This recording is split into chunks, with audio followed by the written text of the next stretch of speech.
Oops, hala, sira na 'to, Ang ise-share ko po sa inyo, ang pag-iwas sa budol sa pagbili ng gamit sa bahay. Pero bago po 'yan,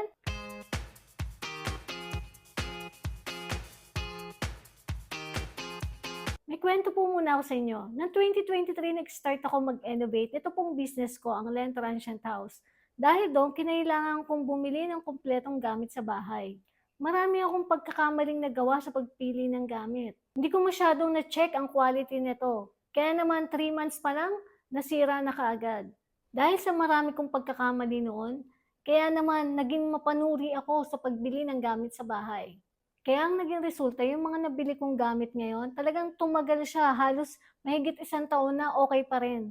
Kaya naman ise-share ko na sa inyo ang mga dapat iwasan sa pagbili ng gamit sa bahay.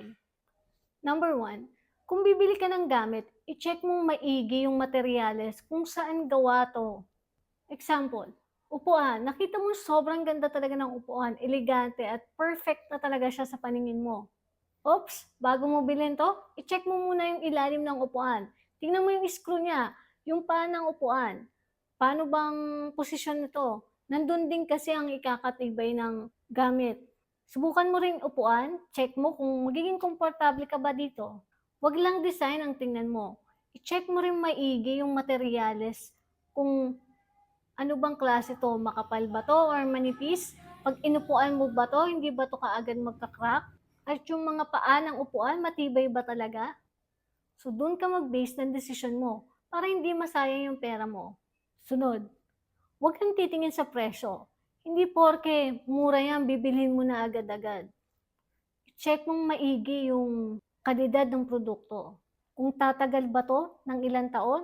O baka naman after 3 months, sira na. Sunod, pagbili mo sa online, tiyagain mong basahin ang feedback ng mga customers. Oo, maraming magagandang items sa online at mura din ito. Pero kailangan mong maging mapanuri. Hindi ka maging padalos-dalos sa desisyon na bibili mo na agad. Pag-isipan mo at i-check mong maigi ang bawat detalye ng gamit na bibilhin mo. Naniniwala ako na dapat maging mapanuri tayo bago natin bilhin ang gamit sa bahay. Kaya naman sinishare ko sa iyo ang lahat ng kaalaman ko, pati na rin ang na-experience ko para makaiwas ka dito. Ang padalos-dalos na desisyon, ang pinakakalabang ko dito. Kaya naman araw-araw kong pinaglalabanan yan. Sama ka sa binuo kong grupo, ang All About Bahay. Magsama-sama tayo magtulungan dyan at mag-share ng experience. Alam ko, hindi rin madaling kumilatis ng matibay na gamit sa bahay, pero naniniwala ako dahil sa bago mong natutunan ay magiging madali na para sa'yo. Alam ko nagustuhan mo ang video ko, kaya naman pa-like, follow, comment, and share mo na rin. Siya nga pala yung kinikwento ko sa yung negosyo ko sa Lucena City, yung Len Transient House. Yung link nasa comment section sa baba.